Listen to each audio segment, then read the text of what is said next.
Death be not proud. Well, all right, you ignorant pigs, put down your crack pipes into your beer bongs. It's time for another Angry Tabletop Nerd show. On today's show, I will be talking about the price attached to the old world. I will also be responding to the butt-clapping captain of the Bussy Patrol, Terry from Reno 911, our favorite whatever it is, tranny, I don't even know what to call it at this point, Discourse miniatures. Terry!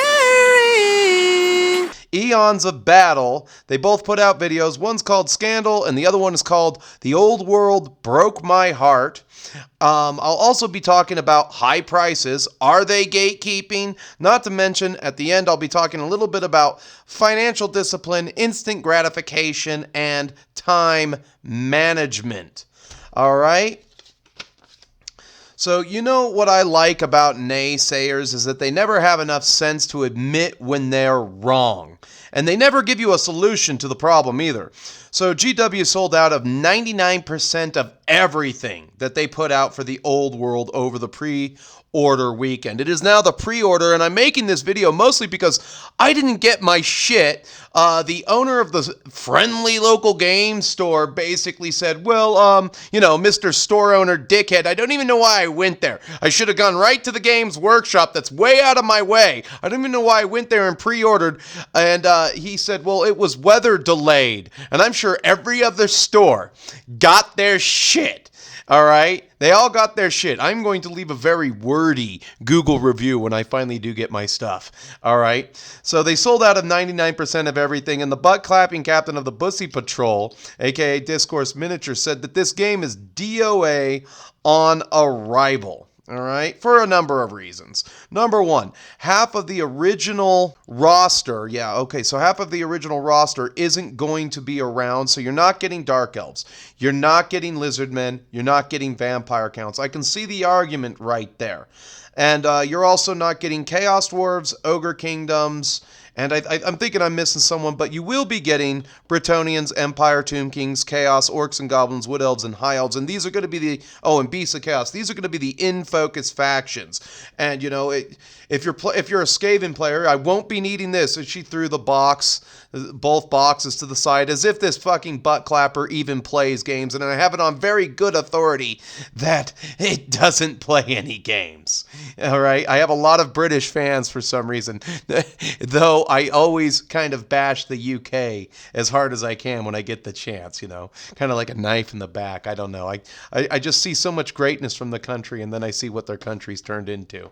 All right, Bretonnians are an unsupported, this is the second reason, Bretonnians are an unsupported faction in AOS, and they've fallen behind every single one. Same with Tomb Kings, they're an unsupported faction in AOS, and they've fallen behind, but they've been replaced with the Sigmarite people that they have this really awesome looking cannon, but if you look at the crew manning the cannon, it's got like this superfluous black dude holding a jug of malt liquor, which, I embrace the stereotype there. That's an American stereotype. They got this ugly, hefty white woman that is very indicative of the sow brood, of the sows that they have in the UK that they call women. And then they have like this eponymous hero child or something like that next to it. It's an awesome looking cannon, but the characters around the cannon suck Donkey Kong dong. All right, and so they discontinued these lines mostly because you can't copyright 100 Years War themed armies. It's and they also discontinued the Tomb Kings to trade them out for Ossiarch Bone Reapers or whatever the faction is called. It's also unfair. You have to buy 5 books. Now, I don't think that that's unfair that you have to buy 5 books for the Old World, because I'm in 4 books for the Horus Heresy. I've got the Codex right next to me. I got my Imperium Codex. I've also got my rule book, and my 4th Codex for my Iron Warriors, the Heretic Astartes, is coming. And when I think about this, I don't think I will be having to buy any books for Horus Heresy for at least another 5 to 6 years. There might not be a third edition for at least another 5 or 6 years. I think at the end of 2014, the first edition came out, and they were using the 7th edition rules. And then they came out with this edition, which was edition 2. I think they kind of tweaked the rules, but as far as rules go, 5 books isn't really that bad. If I have to buy an Orcs and Goblins Codex, I have to buy an Orcs and Goblins Codex. But of course, they never, they never mention collectors in any of these videos. All right. So they talk about how the Butt Clapper also addresses how these factions not in play are getting PDFs. You're getting a one-time PDF and that's it. And you're not going to be legal in any tournaments. All right. Oh boy. And I'm going to say that I think that this is a very smart decision, and hear me out on this. All right. So you have 18, I believe it's 18, power suit armies alone in the Horus Heresy. They also try to bring these power suit armies, these are the Marines, into 40K and give them some kind of flavor. And, with the right staff as it is and everything, you don't have enough time to write and make sure that rules work for all of that stuff. So it's already taxing enough to have like 10 people working on an army in a room. You've got the 2 writers, you've got the play testers, you might even have a statistician in there, and then you write the army, and then it's overpowered, just like, the Tyranids release, and then they have to go and FAQ it. So they're already having trouble in that department. Now, I will agree with the Butt Clapper that, all of the rules for 40K should be in PDF format, downloadable for $20 as they change. They shouldn't gouge you. I understand that. We're all frustrated with Games Workshop prices there. But, 10th edition had so many problems from the get-go. They fumbled the ball so hard that we were begging for codexes that immediately got FAQ'd upon launch, all right? They screwed up Necrons, apparently, and they had to FAQ the points costs, all right? So they can't even get it right. However, unlike Hasbro, GW still wants to make money. Then the Butt Clapper complains about how GW deliberately understocked the product. How would you know if they deliberately understocked the product? I really want to. Do you have like a little bird on your shoulder just whispering into your ear like in The Hobbit? Yeah, there's a patch underneath the left breast that says bear. Over the line! It's as bare as a desert. All right, there you go. And so, first off, they probably didn't understock the product. They probably did sell out of everything relatively quickly because, there are people out there who are scalpers, not to mention, there's only so much you can make. And they probably did like a focus group to see how popular this game would actually be. Apparently it's going to be quite popular if it's sold out. And it complains about how this will create FOMO and and it's going to make scalpers rich and everything. But what a lot of people don't get, and I never see an influencer mention this, is that like most Americans and people in the UK, they live on credit card debt. Basically, they'll buy anything.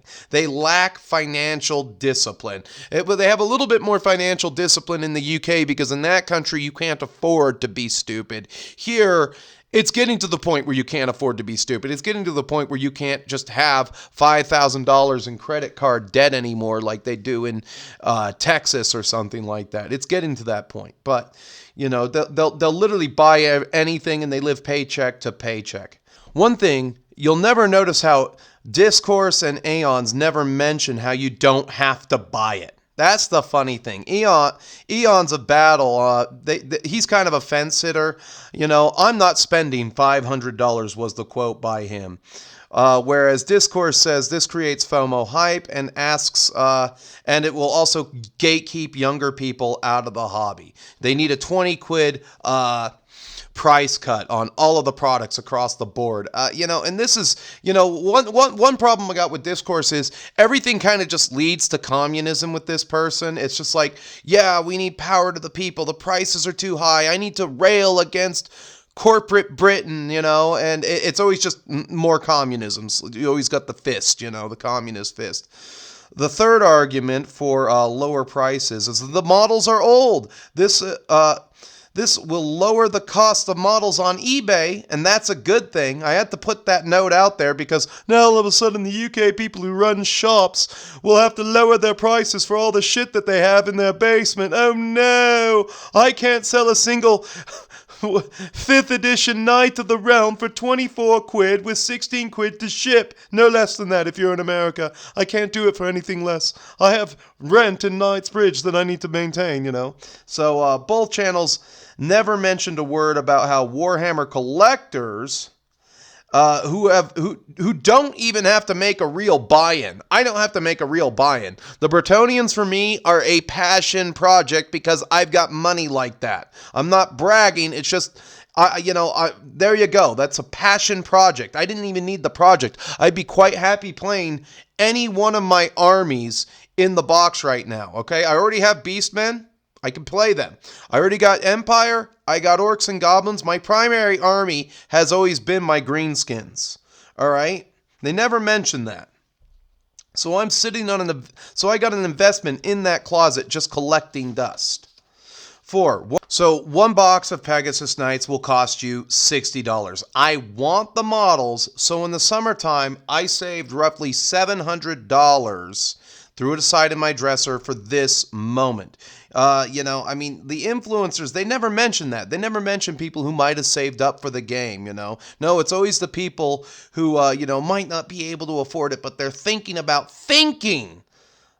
buying a box of soldiers for the old world so they can get into it, so they can just add that to their piles of shame. They just want to hem and haw about the cost of 3 models. I mean, you look at the Mega Gargant. The Mega Gargant, that huge, ugly, soy-faced giant that they've got, costs $170 on eBay and $170-something on Amazon, all right? That's one model that almost cost you $200, all right? And, I'm just going to mention this right now. I looked up some costs of high-end models that Games Workshop sells. Smog is $690. That dragon will cost you $690. So, people have paid that. And they've already got guys in boxes of 5 that will cost you $60. All right? So the people will pay it. That's $12 a guy. And so... let's get to Eons of Battle. I keep calling it Eons. Now, these two Bert and Ernie mother humpers made a video called The Old World Broke My Heart. The one that looks like Ernie complained about the box costing 255 American bones. Woo! Bretonnian edition starter set is 255 American bones. Whoo! You're broke! All right, for the Bretonnian starter set. He talked about how he wanted the army the Tomb King's army starter box, and he wanted to make a 2,000-point army. He wanted the Necrosphinx, the 3 Umshopti, a box of Tomb Guard, and that's going to be $530. He got caught up on the price of the $85 Umshopti. Again, this range is being released for the collector. You're a 40K dude. What the hell do you care? This is being released mostly for me. People like me. They know, and he wouldn't shut up about the price of the $85 Umshopti. He's like, the metal, that doesn't make it any better. Again, Schmog costs $690. People have played it. He also complains about the age of the models, comparing Cetra, the Imperishables, chariot steeds to the Lego horses. I looked at that and I said, well, in this case, I think, Games Workshop lawyers, being what they are, should go and knock on the door of Lego, but they will probably get bitch slapped the moment they knock, because I'm sure Lego has deeper pockets than Games Workshop could ever dream of, I might buy some Legos tomorrow just because they's fun, but, fuck that. I got better things to do. All right. He states he doesn't have $500. Now, I did a little bit of digging. This guy, Bert and Ernie, make $7,000 a month on Patreon. All right. I don't know what their overhead is. I mean, if I did a little careful accounting, if I divide that number by 2 and take taxes out, that's roughly $33K a year. This does not count the coveted YouTube AdSense revenue that they might be getting. This does not count any merchandise sales, and this does not count channel memberships. I'm sure they're fine, unless and maybe even living out of their parents' basement still. Ernie from Sesame Street did compare the price tag of a 2,000-point Necron army and came up with $700. So again, you'll probably be saving money by going into Warhammer the Old World. But again, I don't think this is the game that you want to start with. All right? The problem with dipshit average 40K consumers is that they try to get, a lot of these people try to get into every single Games Workshop game. This is why we need gatekeeping with high prices, I think, One, the average target group age is they want the 15 to 24-year-olds, that's their coveted customer base right there. That's who, people who are reliant on allowance. They think that they're going to continuously get allowance money from those parents because it's the parents that have the money, and of course, today the 17 to 24-year-olds don't want to get a job, So that's the target audience. Some of these people can't even finish building their armies, let alone get a coat of paint on their kill team dudes. So that just shows you the quality of gamer that's out there. Some of the, and I give it to him on this. I will surrender this point. Some of the AOS and 40K models are so huge that if you want to properly paint them, you have to stop building them in certain areas. Like my Typhon, I can't put the faceplate on just yet because I have to put my hazard wobbles on it. And I didn't put my dozer blades on it because I have to handle it. I have to. I didn't glue my las cannons in place. I always glue my guns in place. That's just me. I didn't do that because I have to paint it. I would like to be painting on some old world stuff, but store owner dickhead, didn't get his shit this weekend, so I'm also really pissed about that. But you need to be able to paint things easily, and things have gotten out of hand with the size creep. All right. 3, it's possible to play 40K on a budget. I have to surrender that. You can play 40K on a budget, but you need a lot of discipline to do that. You stop at 1,000 points, and some of the 1,000-point games that I had, pretty fun. Not gonna lie, but that's where you stop. But a very small, bare bones Chaos Marines army consisting of 1 combat patrol box, 1 box of Terminators, 1 Chaos Lord, and an additional Hellbrute will run you $313.50. But are you going to stop there? Probably not. At some point, you're going to realize, well, I want to be more competitive, and I don't like getting my butt kicked by what's good in somebody else's army who's been doing this just a little bit longer than me. I don't know what it is about tabletop games that brings out the competitive side of soy boys, but I really wish they could channel some of that competitiveness into losing just a little bit of weight and raising their testosterone levels. Just if only to save their heart health and to cut down on the titty meat. I think I ought to go do some bench press right now. Again, nobody ever stops there, and autism just sometimes demands that you play all the games. I got to play 40K, I got to play 30K, I got to play SBG, Kill Team, Blood Bowl, Warcry, and Necromundas. They don't stop, and I don't know what it is. I don't know what's in the water, but people do lack a fiscal discipline when it comes to this stuff for some reason. Don't ask me why. This is why I stated in the last show that if you want to play any game, you need a job. End of story. You need the movable income, or you're going to waste an entire birthday or whatever. You need a job. Gatekeeping with high prices is a good thing because it ensures that people who do play Old World are of a slightly higher quality. All right? The models will be painted, or at least, I can forgive a guy who's got he's got the front ranks of all his army, of all his units painted. Oh, so 40% of the army's painted. It still looks somewhat okay. He's got the black primer on it, and the front ranks of everything is painted. That would be more than what most people do in the States. It's a little different in Europe, but in the States, everybody likes to play 40K with gray models, okay? That is a huge thing there. Now, there are a lot of painted armies out there. All right.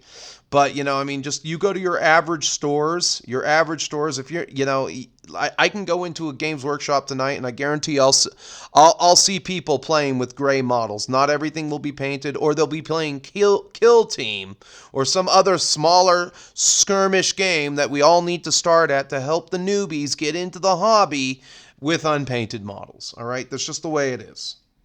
It's a bunch of gray matter being pushed around on semi-painted terrain, but that also looks equally as bad.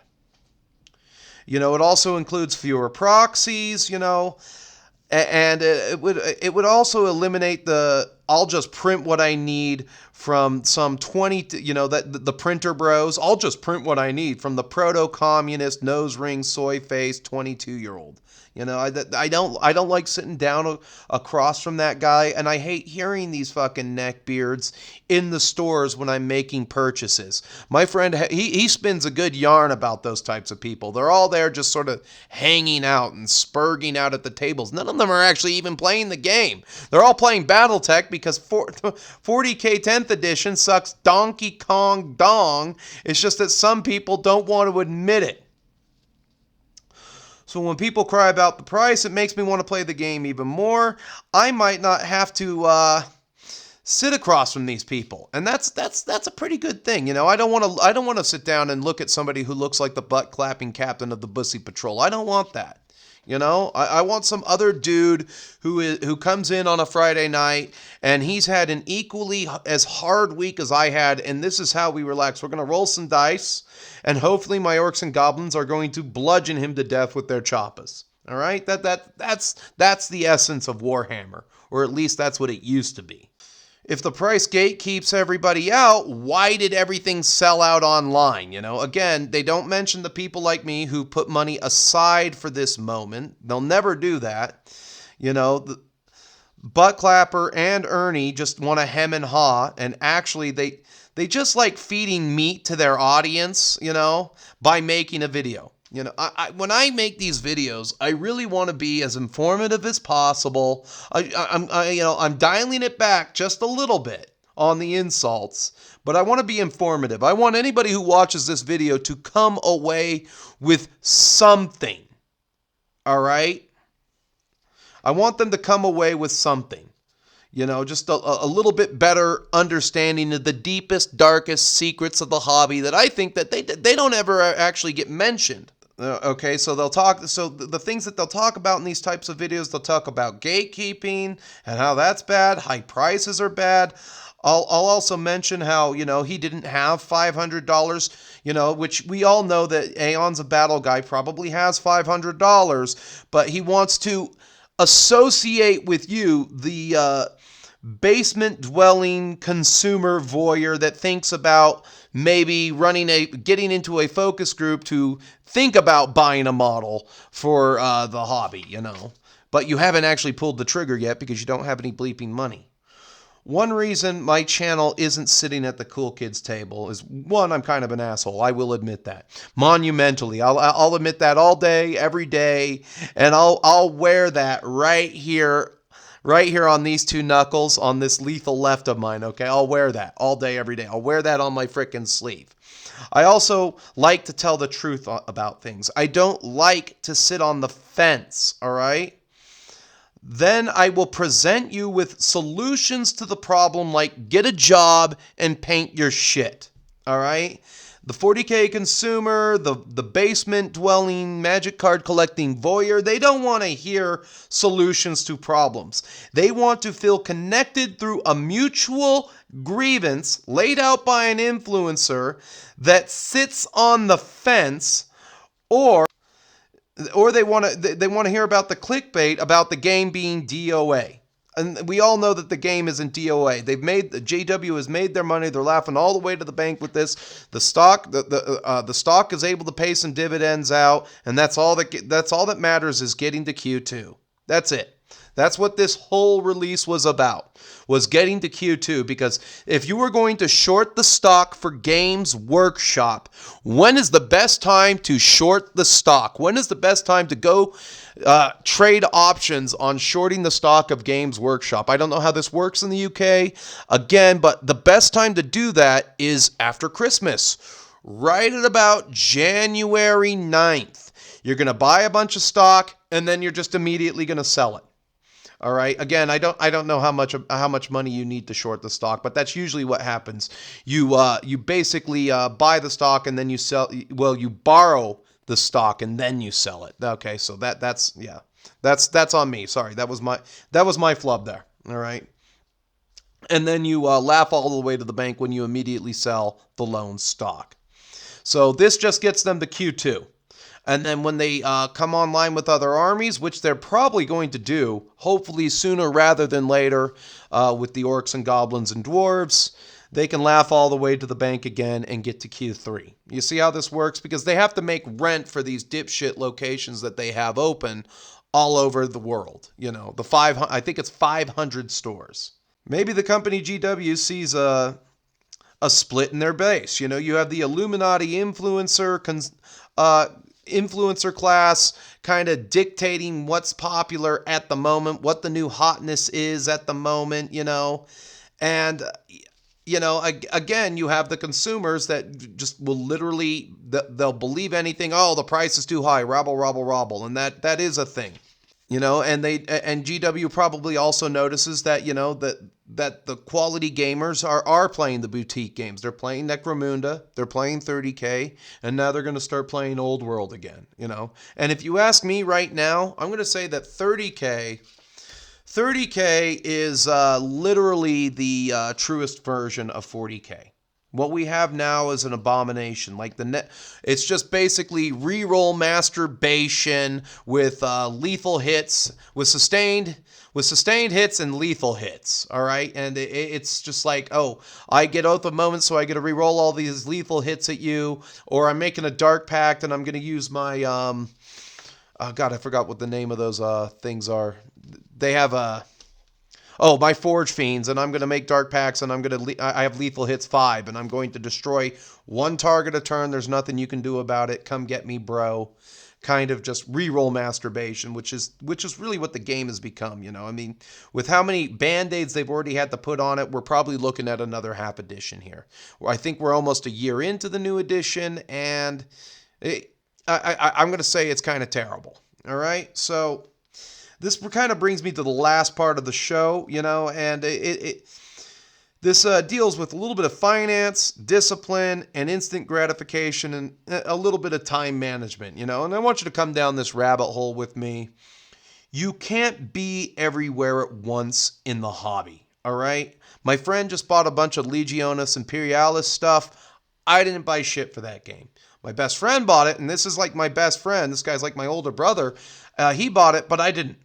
I don't have time for it right now. I just commissioned 30 tactical Marines to get painted, along with 2 dreadnoughts for my Iron Warriors so I could play those. But I wanted my slate clean with just, you know, I got a few models right here. I wanted my slate clean for Old World. Now I have to wait until next weekend, which really sucks because I got off work I got off of work early today, which, you know, it's wintertime. It is what it is. You know, I've made all my final purchases for my Imperial Fists, and, you know, okay, so I bought one more Land Raider Proteus. I brought I call him Deradeo, I call him Dorito Dreadnoughts, and then I got another Siege Typhon for my Iron Warriors. You know, I just, you know, I like I said, I set aside $700 for this moment. You know, I was ready to buy in for my passion project. This is what the Bretonnian army is for me. It's a passion project, you know, because I'm at the point in my life where I have the disposable income to do anything, you know. I'm already in $1,250 to the hobby this year. All right. I can admit that to you. Now the internet knows that, you know, and for a lot of people, that's a lot of money to spend in a month. All right. But again, I set $700 aside for that moment in time in the summer to do all this, all right? Because I didn't know what I was going to need. I knew my Iron Warriors would be coming on. It happens layers, and I also did some budgeting this year. Instead of $6,000 I usually save for winter expenses, because I'm not working as much in the winter, I saved $8,000 instead. I put $8,000 instead. Usually I do the usual $6,000 and that's enough, or I collect my back pay through unemployment, depending on how hard the winter was. And last year, winter was shitty. It was the worst winter we had in 100 years. And when the ground gets like that, you can't dig. That's just the way it goes. But this kind of shows an iron discipline. I'm willing to not self-gratify ASAP. I think a lot of gamers always approach this game with a buy now, beg for forgiveness later fever, and then their car breaks down and they don't have any money to fix their car. And then, life kind of sucks for a little while because they made all these purchases, and most game stores, they don't let you return shit. You had better have a legitimate reason. Like one time, I actually got my money back from a game store was, this was a long time ago when I started in the hobby. I bought a box of Bretonnians and none of the horses were in it. Well, he basically said, well, go get another box off the shelves, all right? And the other box didn't have any horses in it. And he's like, well, okay, here's your money back. I'm gonna make a phone call and get these restocked. And that's when I got my money back. All right, that was like the one time. Most of them have a no return allowed policy, barring the extenuating circumstances, But they always do that. They always buy now, beg for forgiveness later. I mentioned, I think earlier, the credit card debt nation that is the UK and the United States of America. So right now, as it stands, I kind of look at the year, all right? I've spent $1,250, that's fine. I know for a fact this year I will most likely have an HOA special assessment on my condo. All right, let's see. The year is still young. I don't have to buy my Primarchs. I don't have to buy my Knight Acastus Profiron, which is like a $620 model, and I don't need my Siege Tyrant Terminators right away. All right, the year is still young. It can wait for a minute. I can buy it right now if I wanted to, but it can wait for a minute because I want to play a couple games with my Iron Warriors and feel this army out. I've played a lot of games with my fists, and I kind of got them figured out. All right, I might want to hold $3,000 in my wallet because maybe I do want to take that trip to Japan. But you can't have both, all right? You can't have both. I don't make neurosurgeon dollars, Because I know Old World, and so this kind of goes into time management, because of Old World, I know one indisputable thing now. I can't maintenance any of my historical projects. My Macedonian guys right here, I'm probably going to have to send this out to a commission, maybe. No, I mean, I can paint the weapons and the heads for these guys. That's fine. But I can't maintenance this project. It might sit there for another year. Nothing I can do about it. Another two people are starting Beastmen in my area, and I commissioned some of my Beastmen to get painted by this guy, and now I can't even do the Beastman project that I wanted to do because I already know that two people are doing Beastmen, and so we don't need a third cock in the room on that gangbang. All right. So, that commission will just help me later on when I go back to the project. It was going to be a 6th edition passion project because I was actually going to just make a 6th edition army, look at it, take a few pictures, and then let it collect dust because that's what a collector do. So I was hoping to have Bretonnians on my table this weekend, and, I know that there's still some things that I need. I woke up this morning, I bought on eBay, or pre-ordered really, 2 more units of Knights of the Realm so I can have at least 24 Knights, because I know I'm going to need at least 24 to 30 Knights, regular Knights. I know that I want Questing Knights when they come out. I also know that I want Grail Knights. All right. But I know that one thing I do need, it's indisputable because I already have 6 Pegasus Knights, is I need some yeomen, and I might go with the yeomen over the men-at-arms. And then I'll go with 2 units of archers. So I need some archers. So because of stock issues, this might not happen for a little while. I might be stuck at the 12 to 1500 point range for a little bit, and that's fine. But I have a large collection of orcs and goblins, Empire, but hold the phone. I also have a rather sizable Vampire Counts army that can also double as a Bretonnian army while I paint my Bretonnians. I can run the Red Duke and see how Bretonnians play before they actually play because I put the time into collecting the models to do that, you know, and then I could also play Vampire Counts via PDF, you know, so score 1 for the collector.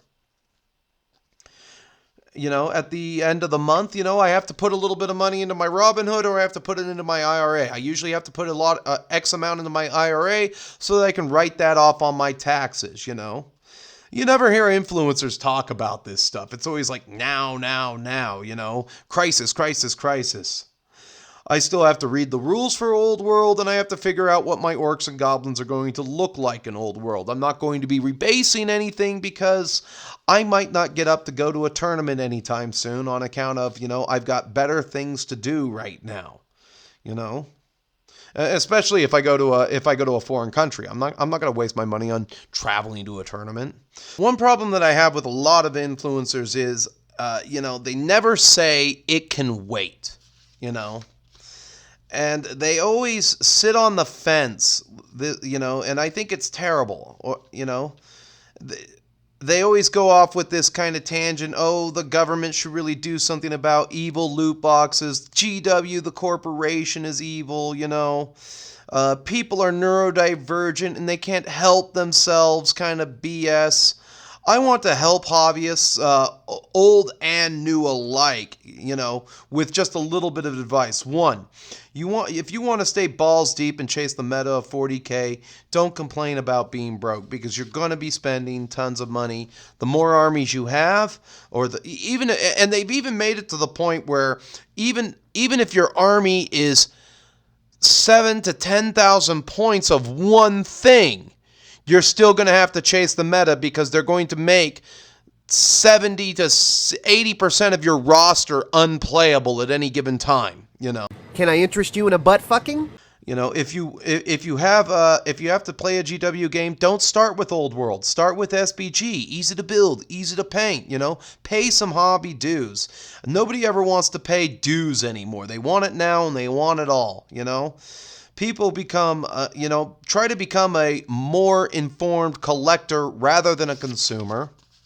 Have one 40K army. You know, I have 2, but, you know, my Chaos for 10th edition, they're not going to see the light of day this edition. Me and my entire group have already shelved the game. You know, we're playing other things. We're playing Necromunda. We're playing Mordheim, you know, and if you're interested, you can always check out the Mordheim Roundup on Rumble, you know.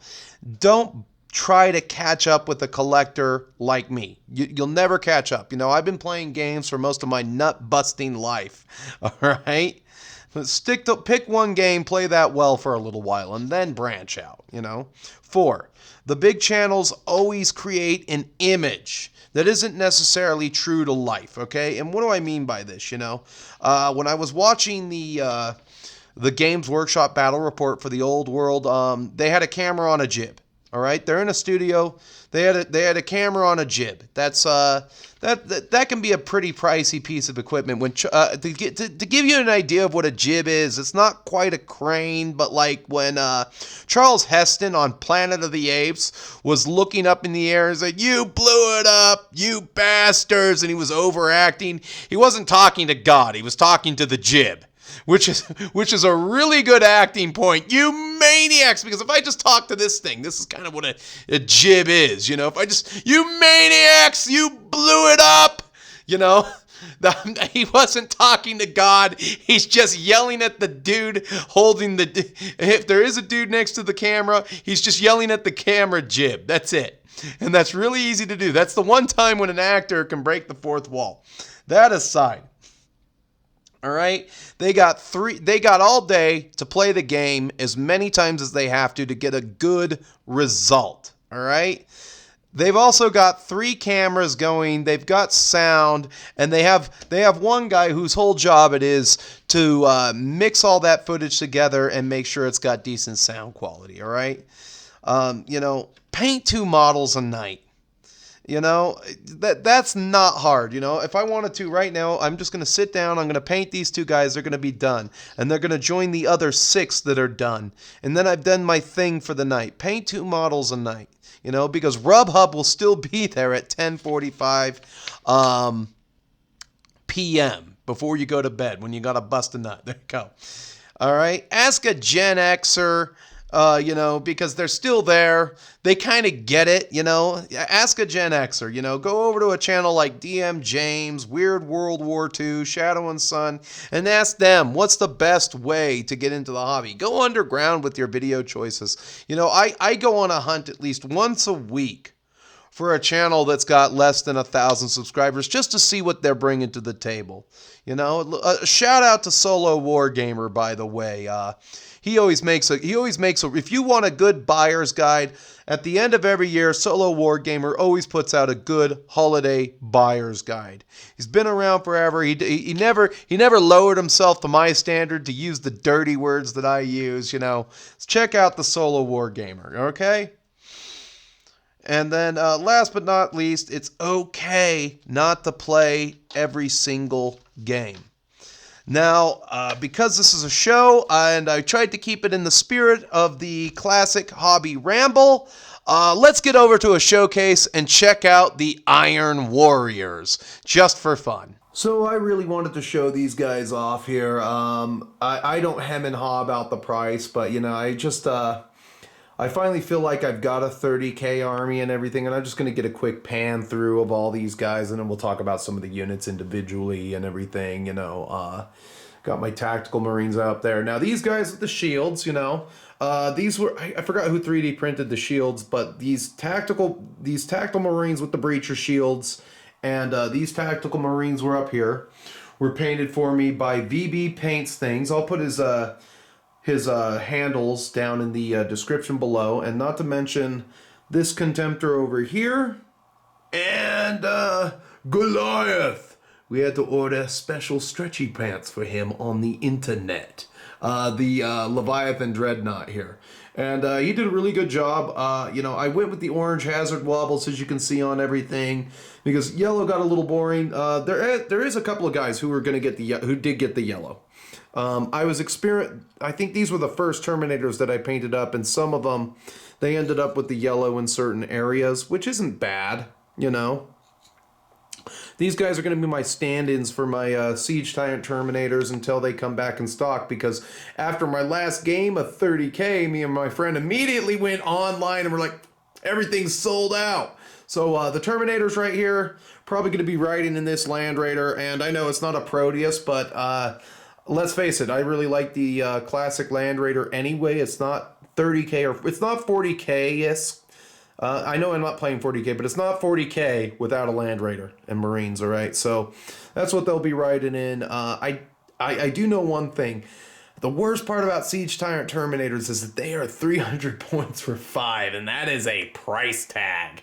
That is a price tag on those guys. So over here we got the Leviathan. Again, this was painted by VB Paints Things. His handle will be in the description below and everything. And he did a really good job on the hazard wobbles. I like the way he did the gray slash across the black. That kind of makes it pop. It's something that's one more step than I didn't do, So I kind of stopped right there. Just okay. The lines are there, and then it's my Sakaran. I also was thinking about like G.I. Joe Tiger Force. If anybody's old enough to remember that, you know what I'm talking about, where they captured a bunch of Cobra vehicles and painted them in tiger stripe camouflage for some reason. Yeah, it was like yellow, white, and orange camouflage. So, so I got the Sakaran. That's actually Forge World. Now, the Sakaran, both Sakarans actually were going to end up in the... they were going to end up in my Chaos Army. I was going to use those, along with the Typhon. you know, and then the project didn't really pan out, but it gave me a base for the 30K army itself and everything. Then I got these guys. I already complained about these guys. I think they turned out relatively well, my Iron Circle Domitar. I want at least 3 more of these, and I'll have to go and get them legitimately from Forge World, because I thought I was getting Forge World and they were resin recast. And, you know, again, that seller's long gone. I'm letting it go this time and everything, but, you know, I mean, I really hate it when you, you know, when I trust... You know, I trust a lot of people blindly because I expect people who are on eBay to follow the honor system. And that's what used to make eBay great, when you were on the honor system, you know. But these guys, they turned out pretty good. They're going to be... I haven't given this guy a name yet. I'm going to call him Gaius Suetonius the Bone Crusher, or the Grinder of Bones, or something like that. That's just my Primarch. I mean, my Praetor in Cataphracti armor with the chain fist and everything. Got a Rhino. He did a really good job on these breachers. This guy I had to glue back together. It was funny, as I said, this is actually one of the ones that I painted, and I sent it down to him as a let's see. I sent it down to him as a what do you call it? A prototype. Let's see if I can find the prototypes. I think he got this guy was a prototype. The one thing that really bugs me now is that this sergeant here, he doesn't have his headdress, so I have to go and find one and dig one out because my autism is going off with that one, but that's okay. You know, so the sergeant, and there must have been one more dude. I don't know where that dude is. I think that might be it. There might be a sergeant with a... Oh, okay. It was these ones. I think it was just 2 sergeant models and that guy right there for what they were going to look like. I know that there were 3 prototypes, but I can't actually spot them. I'd have to, and I think I deleted a lot of last year's posts and everything, but I know that this guy was definitively one of the prototypes. But I just thought when I was building the other guy up there, right here, I realized that these flags, you probably don't want to ever use those because they're flimsy as all hell. All right, just throwing that out there. They're flimsy as all hell. So you get that guy up there. This is my apothecary right here. There's nothing special about that guy. I know he's a Legion Psyker or whatever, but they don't have any apothecary models out yet, and I'm not buying from the UK seller who's trying to scalp at like $50 for one dude or something like that. So, you know, this is the army. I've got 2 units of breachers. Where's your guys' sergeant? Oh, he's right there. Yeah. Oh, this is the guy. I didn't even see him. This is one of the prototypes right here. Boom. He got a little bit more. Yeah, I can see what he did there. I wish I had thought to start up here in the corners with the hazard wobbles, but I see what he did there. Yeah, that's a little bit better than I would have done at any given time. I really like that. Just these 2 little flashes of orange and then starting down. That actually works way better.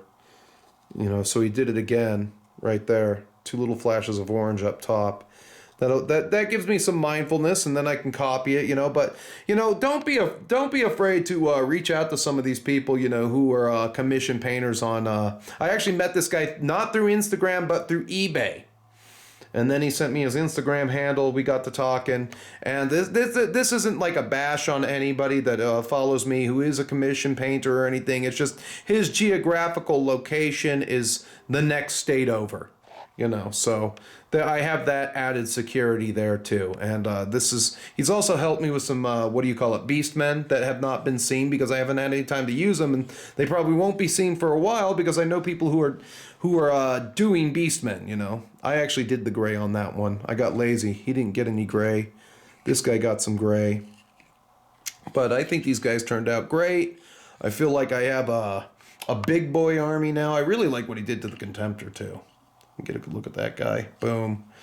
And then I've got another Typhon upstairs. I was gonna have him do it, but I don't know if I'm gonna do it because of you know, just not having anything to paint this weekend, which really sucks. Donkey Kong Dong. Thank you, store owner dickhead, for you know, not getting your shipment. I'm sure the Games Workshop down the street in the next town over got their shipment.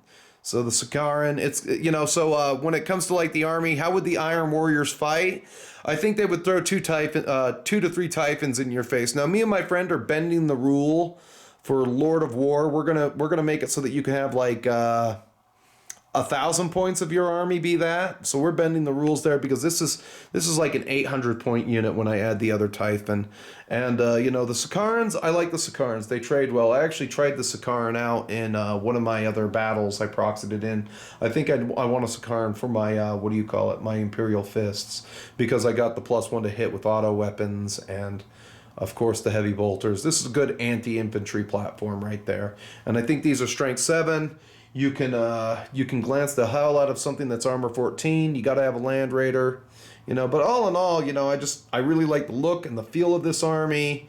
Another thing, is maybe I get 6 of these, throw my my Primarch inside or something like that, or my Praetor inside, put all these guys in a Mastodon and drive up the field with them, and then belch them out onto a target and be like, "Oh, you're dead," But other than that, you got the Typhon. I got a hatch for that I'm going to repair up. Of course, I got to dust off the model, and I really can't wait to play I can't wait to play these guys. The book is on its way, and and the good thing is I already know what everything does because the stats are the same. And that brings me to another point. Everybody kind of draws from the same equipment, so you're never surprised at what something else does.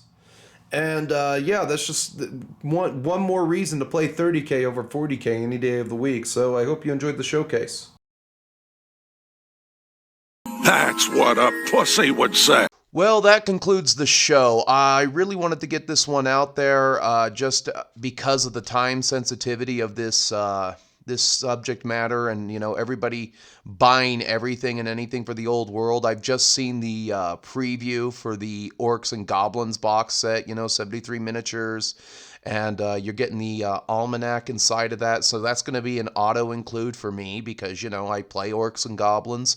But you shouldn't hem and haw about the prices, and you shouldn't sit on the fence. I hope that you watch this video and you can make an informed decision that fits you as an individual. And I think that's one problem I have with a lot of influencers, is that they don't ever provide you with a solution that might fit 1 or 2 individuals. I mean, if individuals are just 1 to 5, they're only going to talk to all 5 of you, and they're just going to sit on their fence and be like, yeah, somebody should really do something about this. Oh, loot boxes are evil kind of BS mentality about people being neurodivergent and they can't help themselves and handle their finances. They're not adults. Nobody is an adult.